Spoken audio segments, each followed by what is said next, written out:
어두운 겨울밤이었다. 늙은 은행가가 서재안을 이 구석에서 저 구석으로 서성이며 자신이 15년 전 가을에 주최했던 파티를 회상하고 있었다. 파티에는 똑똑한 사람들이 많았기에 흥미로운 대화가 오갔다. 대화 중 사형이 화제에 올랐다. 학자와 신문 기자가 다수 포함되어 있는 손님들 대부분은 사형에 대해 부정적이었다. 기독교 국가에 어울리지 않을 뿐 아니라 부도덕한 제도라는 것이었다. 그들 중 몇몇은 사형 제도를 종신형 제도로 바꿔야 한다고 주장했다. 그러자 파티 주최자인 은행가가 그들의 말을 반박했다. 전 그렇게 생각하지 않습니다. 제가 직접 사형이나 종신형을 경험한 것은 아니지만 선험적으로 판단해 본다면 제 생각으로는 사형제가 종신제보다 훨씬 인간적이고 도덕적으로 보입니다. 사형은 즉각적으로 사람을 죽이지만 종신제는 사람을 서서히 죽입니다. 당신의 목숨을 단번에 빼앗는 형리가 더 인간적일까요? 아니면 서서히 빼앗는 형리가 더 인간적일까요? 둘 다 부도덕한 것은 마찬가지입니다. 손님들 중 한 명이 말했다. 둘 다 사람의 목숨을 빼앗는 것이 목적이니까요. 국가는 신이 아닙니다. 도저히 되돌려줄 수 없는 것을 빼앗을 권리가 국가에게는 없습니다. 손님들 중에는 25살쯤 되어 보이는 젊은 변호사가 있었다. 사람들이 그의 의견을 묻자 그가 말했다. 사형이나 종신형이나 부도덕한 것은 맞습니다. 하지만 저보고 둘 중 하나를 택하라면 전 후자를 택할 것입니다. 어떤 식으로든 살아남는 게 아예 사라지는 것보다는 나으니까요. 그러자 활발한 토론이 이어졌다. 아직 젊어서 혈기가 왕성하고 예민했던 은행가는 흥분해서 주먹으로 탁자를 내리치며 변호사에게 고함쳤다. 거짓말 마시오. 당신이 독방에서 5년간을 견딘다면 내가 200만 루블을 주겠소. 그러자 변호사가 말했다. 진심이시오? 5년이 아니라 15년을 걸고 내기를 할까요? 15년? 좋아. 은행가가 외쳤다. 여러분, 내가 200만 루블을 걸겠소. 좋습니다. 당신은 200만 루블을 거세요. 나는 내 자유를 걸죠. 변호사가 말했다. 그리하여 이 무모하고도 우스꽝스러운 내기가 시작되었다. 당시 헤아릴 수 없을 정도로 재산이 많았기에 뭐든 제멋대로였고 경솔했던 은행가는 들떠서 제정신이 아니었다. 이보게 젊은 친구, 이제라도 늦기 전에 정신을 좀 차려요. 200만 루블이 내기는 아무것도 아니요. 하지만 당신은 인생의 황금기를 3, 4년 잃을 판이요. 내가 3, 4년 이라고 말한 건 당신이 더 이상 버티지 못할 것이라고 보기 때문이요. 이 불운한 사람아, 명심해요. 자발적으로 스스로를 감금하는 게 강제로 감금당하는 것보다 훨씬 어려운 법이야. 언제고 스스로 걸어 나갈 수 있다는 생각이 감옥에서의 당신 삶을 갉아먹을걸? 정말 딱한 친구로군. 지금 은행가는 방안을 이리저리 오가며 그 일을 회상하고 자문했다. 내가 왜 그런 내기를 냈을까? 변호사가 자기 삶에서 15년을 잃어버리거나 내 200만 루블을 던져서 대체 뭘 하려고? 그런다고 사형이 종신형보다 나쁘다는 걸 사람들에게 증명할 수 있단 말인가? 아니야. 절대 아니야. 잠꼬대 같은 쓸데없는 짓이었지. 난 순전히 배가 불러서 변덕을 부려본 거고 변호사는 오로지 돈에 눈이 멀었던 거지. 그는 그날 파티에서 있었던 일을 계속 떠올렸다. 변호사는 엄중 감시하에 은행가의 집 바깥채 중 한 곳에 감금되기로 결정되었다. 그가 감금되어 있는 동안 바깥채 문턱을 넘을 권리와 사람들을 만날 권리, 사람들의 목소리를 들을 권리와 편지나 신문 등을 받아볼 권리를 박탈하기로 합의를 봤다. 대신 악기를 지니거나 책을 읽고 편지를 쓰는 행위, 술을 마시고 담배를 피울 권리는 부여되었다. 합의에 의하면 이 목적을 위하여 문에 특별히 새로 만들어 놓은 작은 창문을 통해서만 외부와 교류할 수 있었다. 하지만 말을 나누는 것은 금지되어 있었다. 책이나 악기, 술 등 그가 필요로 하는 것은 메모지에 적어서 창문을 통해 무한정 공급받을 수 있었다. 합의문은 이 감금이 엄격한 독방 감금이 될 수 있도록 세세한 사항들을 면밀히 규정했고, 변호사는 1870년 11월 14일 자정부터 1885년 11월 14일 자정까지 감금되게끔 되어 있었다. 그 조건을 위반하려는 그 어떤 경미한 시도도 예컨대 기한 만료 단 2분 전에 밖으로 나가더라도 은행가는 200만 루블 지불 의무에서 벗어날 수 있었다. 감금 첫 해 변호사는 그의 짧은 메모로 미루어 짐작한데 외로움과 건태 때문에 고통을 받았다. 그가 갇혀있는 곳에서는 밤낮으로 피아노 소리가 들렸다. 그는 술과 담배를 사절했다. 술은 욕망을 자극하고 욕망은 수인의 최대의 적이다. 또한 혼자 좋은 술을 마시는 것보다 따분한 일은 없다라고 그는 적었다. 그는 담배가 방 안 공기를 오염시킨다며 거절했다. 감금 첫 해에 변호사는 복잡하게 얽힌 연애를 다룬 소설, 범죄 소설과 공상과학 소설, 코미디물 등등의 가벼운 책만 읽었다. 두 번째가 되자 피아노 소리는 더 이상 들리지 않았고 변호사는 고전 서적들만 요구했다. 5년째가 되자 다시 음악 소리가 들렸으며 수감자는 술을 요구했다. 그의 모습을 살펴본 사람들은 그의 내내 그는 먹고 마시고 침대에 누워있기만 했다는 것이다. 그는 자주 하품을 했으며 공연히 화를 내곤 했다. 그는 책을 읽지 않았다. 그리고 밤에 글을 쓰기 위해 책상에 앉아 있는 때가 잦았다. 그는 밤늦도록 글을 쓰고 아침이면 모든 것을 찢어버렸다. 몇 번에 걸쳐 그가 우는 소리가 들리기도 했다. 6년 반이 지났을 때 그는 언어학, 철학, 역사를 열심히 공부하기 시작했다. 어찌나 탐욕스럽게 공부에 몰두했는지 은행가가 책을 대주기 바쁠 지경이었다. 4년 동안 은행가가 그에게 제공해준 책이 600여 권에 달했다. 그가 그렇게 책에 열정을 바치고 있는 동안 은행가는 수인으로부터 편지를 한 통 받았다. 친애하는 간수님, 당신에게 이 글을 6개 국어로 쓰겠습니다. 이 글을 전문가들에게 보내 읽어보라고 하십시오. 만일 그들이 그 글에서 단 한 자의 오류도 발견하지 못한다면 정원에서 총을 한 발 발사해 주기를 부탁드립니다. 그 소리를 들으면 내 노력이 헛수고가 아니라는 것을 내가 확인할 수 있겠죠. 전 세기에 걸쳐 여러 나라의 수많은 천재들이 각기 다른 언어로 발언을 했습니다. 하지만 그 모든 말들 속에는 단 하나의 불꽃이 타오르고 있습니다. 내가 그들을 이해함으로써 얼마나 큰 천상의 행복을 누리고 있는지 당신이 짐작이나 할 수 있을까요? 수인의 요구는 받아들여졌다. 얼마 후 은행가의 지시로 정원에서 2발의 총성이 울렸다. 10년이 지나자 변호사는 책상 앞에 꼼짝 않고 앉아 오로지 신약 성서만을 읽었다.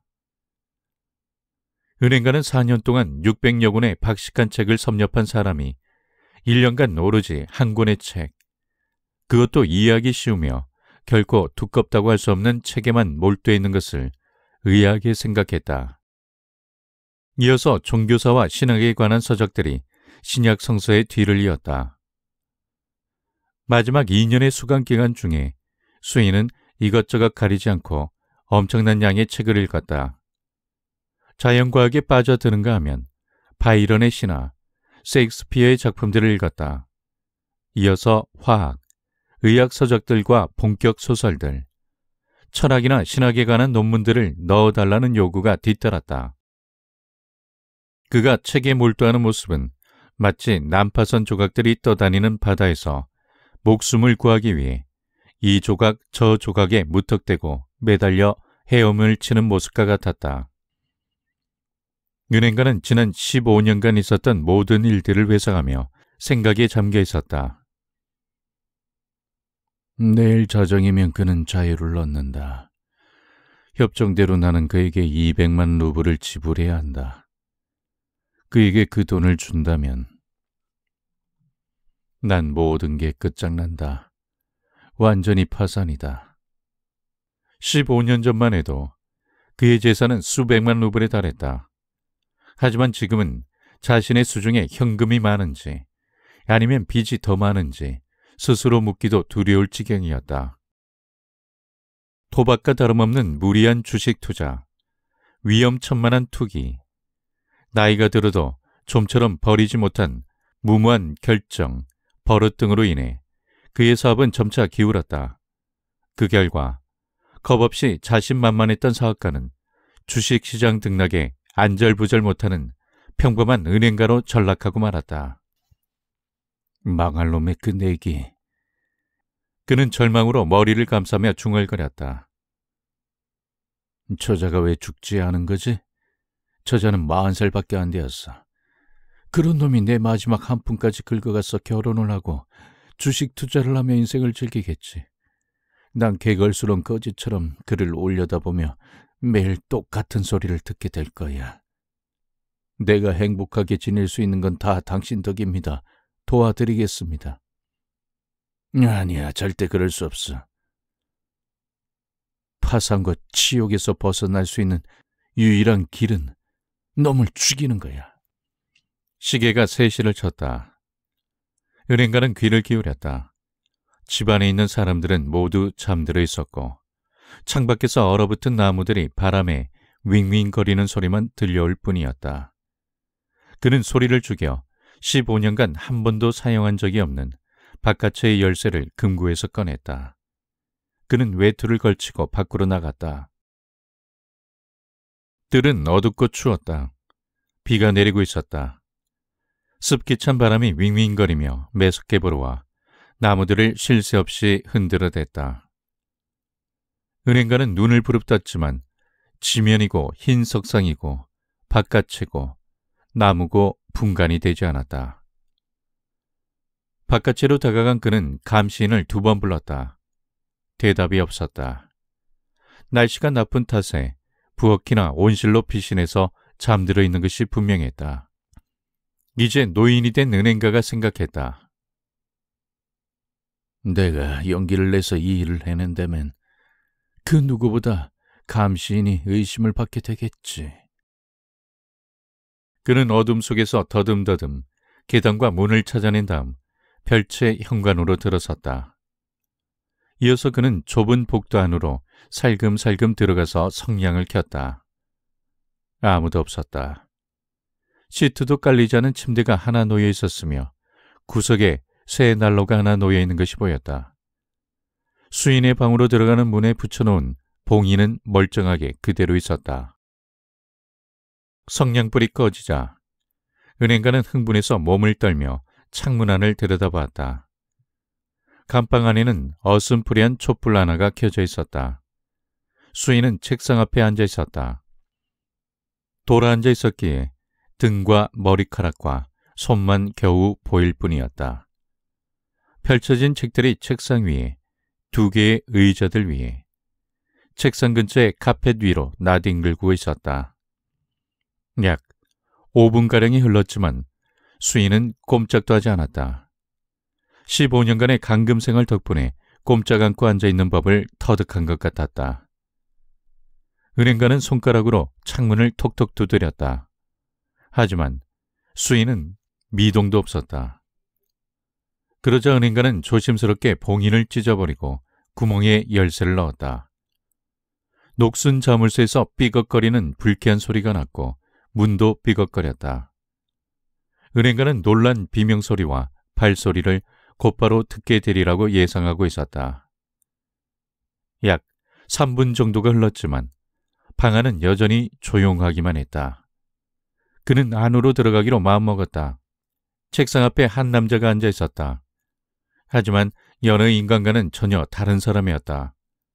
마치 해골 위에 살가죽을 입혀놓은 다음 여자처럼 치렁치렁한 머리카락을 씌워놓고 턱수염을 달아놓은 것 같았다.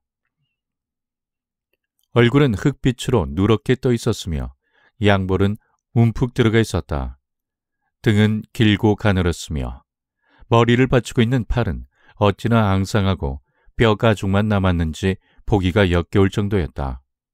머리칼은 이미 반백이었으며 늙어서 초췌해진 그 얼굴을 보고 그 누구도 그가 아직 40살밖에 되지 않았다는 사실을 도저히 믿을 수 없을 정도였다.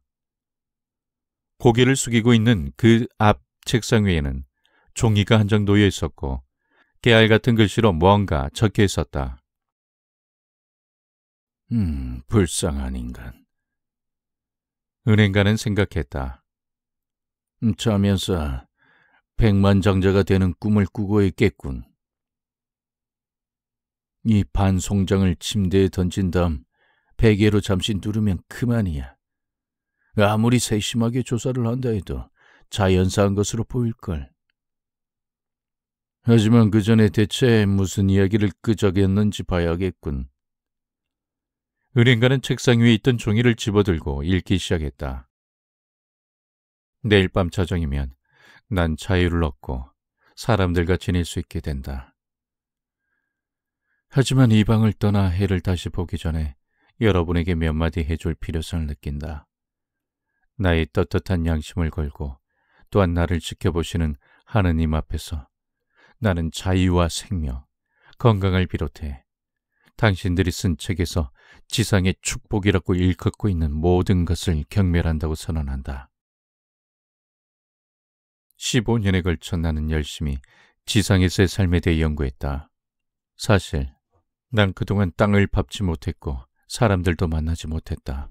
대신 당신들이 쓴 책에서 향기로운 포도주를 마셨고 노래를 불렀으며 숲에서 사슴과 멧돼지를 사냥했고 여성들을 사랑했다. 천재 시인들의 마술에 의해 창조된 아름다운 여인들이 마치 영묘한 구름처럼 밤이면 내게 찾아와 멋진 이야기를 속삭였으며 나는 그 이야기에 취했다. 당신들의 책 속에서 난 엘브루즈 산과 몽블란 산에 올라 아침 해돋이를 감상했고 저녁에 하늘과 태양과 산 정상이 자줏빛 황금색으로 물드는 것을 봤다. 난 그것들 위로 번개가 구름을 가르며 번쩍이는 것을 봤다. 난 푸르른 숲들, 들판들, 강들, 호수들, 도시들을 봤다. 난 사이렌의 노랫소리와 목동들의 피리 소리를 들었다. 난 내게 날아와 신에 대해 이야기하는 아름다운 악마들의 날개를 만지기도 했다. 당신들의 책 속에서 난 바닷물을 시면에 몸을 던지기도 했고 기적을 행했으며 살인을 하고 도시를 불태워 잿더미로 만들었으며 새로운 종교를 설파하고 전 세계를 정복하기도 했다. 당신들의 책은 내게 지혜를 주었다. 수세기에 걸쳐 인간이 이룩해낸 모든 사상들이 내 두개골 안에 응축되어 쌓였다. 난 내가 그대들 모두보다 현명하다는 것을 알고 있다. 그런데 난 그대들의 책들을 경멸하고 이 세상 모든 축복과 지혜를 경멸한다. 모든 것들이 헛되고 덧없으며 마치 신기루처럼 환영에 불과하고 우리를 기만에 빠지게 만들 뿐이다.